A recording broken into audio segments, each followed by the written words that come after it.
कलयुग करियो पुण्य प्रतापा, कि मानस पुण्य हो ही नहीं पापा। यदि मन से आपने पुण्य किया तब तो उसका फल मिलेगा, लेकिन यदि मन से पाप हो गया तो भगवान की कितनी करुणा कलयुग के जीव के ऊपर कि उन्होंने कहा मानसिक पाप का तुम्हें फल नहीं मिलेगा। लेकिन मानसिक पाप यदि हो जाए तो वही तो संकल्प बन जाता है, और यदि संकल्प की दृढ़ता व्यक्ति के जीवन में बनी रहे तो फिर अपने आप क्रिया की अशुद्धि होती है।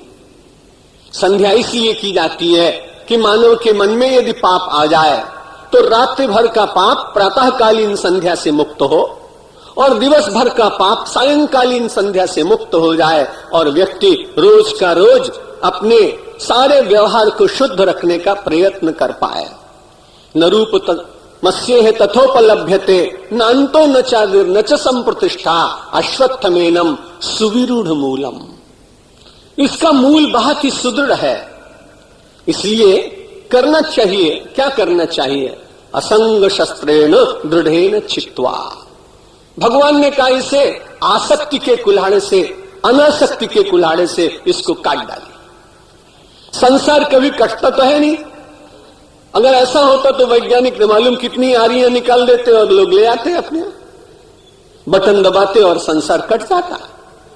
लेकिन संसार मानव के मन में समाया है, संसार मानव की बुद्धि में विराजमान है, संसार मानव के संकल्प से उत्पन्न होता है। इसलिए उसको किस प्रकार से काटा जाए, भगवान ने मनुष्य को जीवन के सुख की सारी विधियां श्रीमद् भगवद गीता में बताई। ये परलोक शास्त्र मात्र नहीं है, श्रीमद् भगवद गीता मोक्ष शास्त्र भी है, और श्रीमद् भगवद गीता व्यवहार में आनंद की सर्जना करने का शास्त्र भी। व्यवहार में रहते हुए आप कैसे सुखी रह सकते हैं, इसलिए उन्होंने कहा आप धीरे धीरे अनासक्त जीवन व्यतीत करने का प्रयत्न कीजिए। वेद से लेकर और वर्तमान काल तक जितने ऋषि मुनि हैं, जैन समाज के जितने श्रेष्ठ पूज्य मुनि हैं, अपरिग्रह की रोज बात कहते हैं। सनातन धर्मी आचार्य रोज अपरिग्रह की बात कहते हैं कि वस्तुओं का संग्रह नहीं करना चाहिए, पर हम में और आप में बहुत कम इस बात को स्वीकार कर पाते हैं। भला हो उन लोगों का जो विज्ञापन देते नई नई चीजों का, आप क्या करेंगे इसके लिए? और वो आपके मन में आकर्षण जगा देते हैं। और दूसरा धन्यवाद देना चाहिए पड़ोसी को कि वो ले आता है, फिर उसके गुण आपको बताता है, और वो बार बार कहता है कि आप तुम्हारे पास तो अच्छे साधन, तुम्हें क्यों नहीं बसावता, तुम तो धनी मानस छो, पैसा तो अच्छे तुम्हारे पास। और वो बार बार आपको उकसाता है कि वस्तु आप क्यों नहीं लाते, और स्वाभाविक रूप से फिर पड़ोसी की बात मानकर आप उन्हें रखते भी।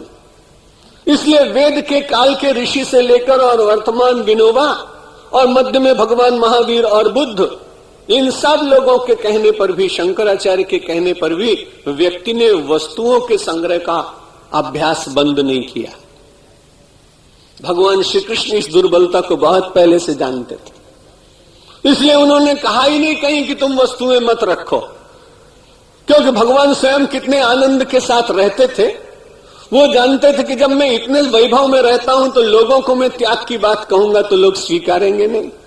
उनको तो रोज बढ़िया बढ़िया 56 भोग, सुंदर सुंदर वस्त्र, नाथक द्वारा में आप जाइए कितने वस्त्र बदले जाते हैं।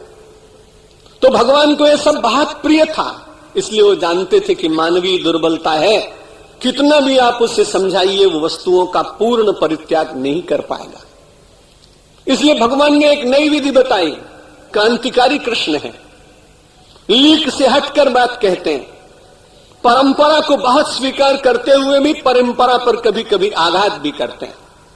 इसलिए उन्होंने कहा यदि तुम वस्तुओं का संग्रह करना बंद नहीं कर सकते हो तो ये वस्तुएं तुमको बांध न ले, इसकी एक विधि मैं बताता हूं। और परम कृपालु भगवान श्री कृष्ण ने कहा मैं तुम्हारे हाथ में एक कुल्हाड़ा दे रहा हूं, उस कुल्हाड़े से तुम काट डालो, वस्तुओं को मत काटना, लेकिन वस्तुओं के प्रति तुम्हारी जो आसक्ति हो गई है उस आसक्ति को काट डालना। यदि आसक्ति कट गई तो वस्तुएं आपको बांध नहीं पाएंगी।